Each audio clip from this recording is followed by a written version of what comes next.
Okay, so here it is. I'm the president of Keola Gold LLC. It's a drone company, of course, and we provide all kinds of services from education to drone services or maintenance. And education has been our biggest focus and the reason why we got into our company. See, we started 4 years ago, and before that, I went to a entrepreneur class. It was from OHA. It was a great class, and my teacher there, her name is Julie Purcell, and she taught me. She just told me, you know what, people from Hawaii, you are gonna change the world. And when I heard that, I was like, wow, okay, I believe you. And so with that belief, like, okay, as Kanaka Maoli, as Native Hawaiians, we can change the world.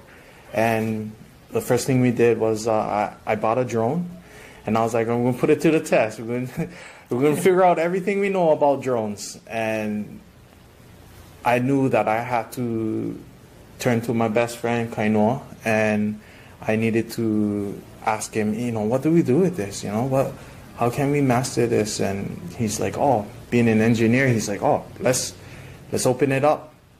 Let's find out what's inside, and reading the circuit boards, looking at all the motors, and finding out everything about rules and regulations. And so we became, we're both certified pilots here in Hawaii, and we can provide UAV operations within our nation.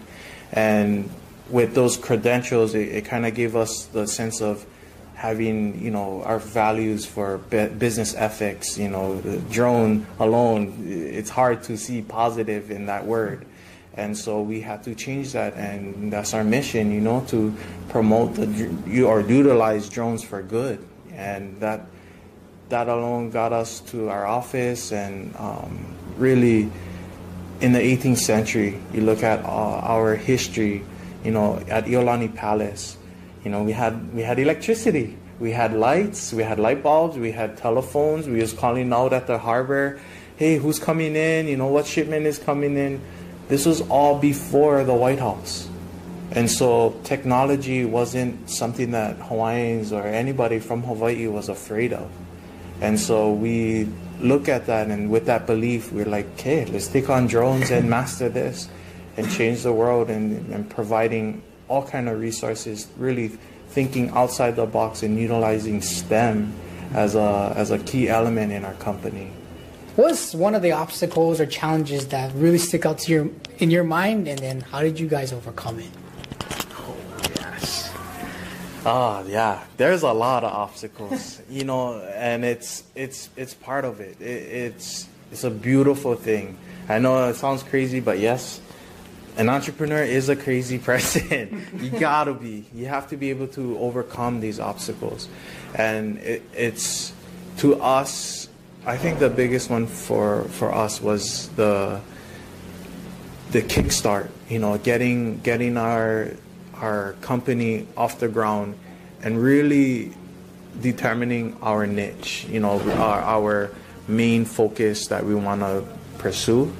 And it was education, and it was hard because with education, the money is slow, and it's interesting that the why we are doing this, why we're leading, we just understood the money will come.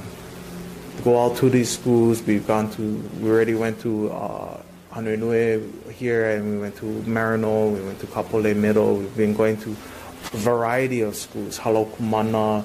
And it's because of that, with that challenge of, not really getting any resources, we still wanted to make sure that we persevere. We're not like everybody else. We view ourselves as pathfinders, and so as a pathfinder, finding a way through the unknown can be scary.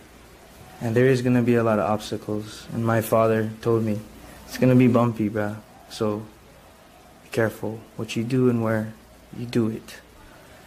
So that is the biggest thing for me and Micah, is because most people, when you hit a brick wall, you'll stop.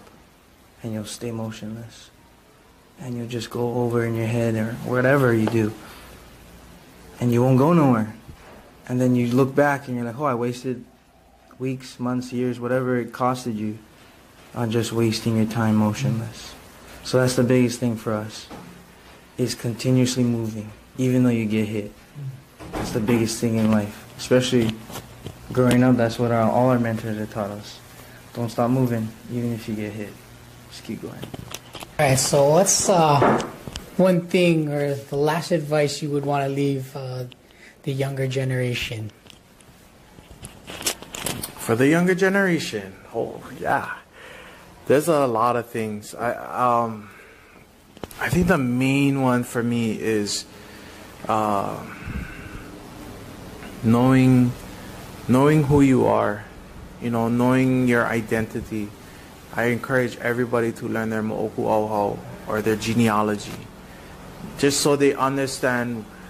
You look at the past, you understand your future, and you always appreciate the present, of course. But when it comes to our future generation, know your history so you can respect your kupuna, respect your elders. There's a big gap that we need to close, and with their help, we got to work together. This is we had a generation gap that we feel like, we can work together. We are millennials, and not too many people are excited about millennials in our generation, but just know that, we were told so long that we were going to be the next generation, we're then the future leaders. And so applying that to the future, we do that, and now we're giving you a little bit more about understand who you are, because it matters. Understand where you come from, appreciate it, love it with all your heart, because you cannot let it die.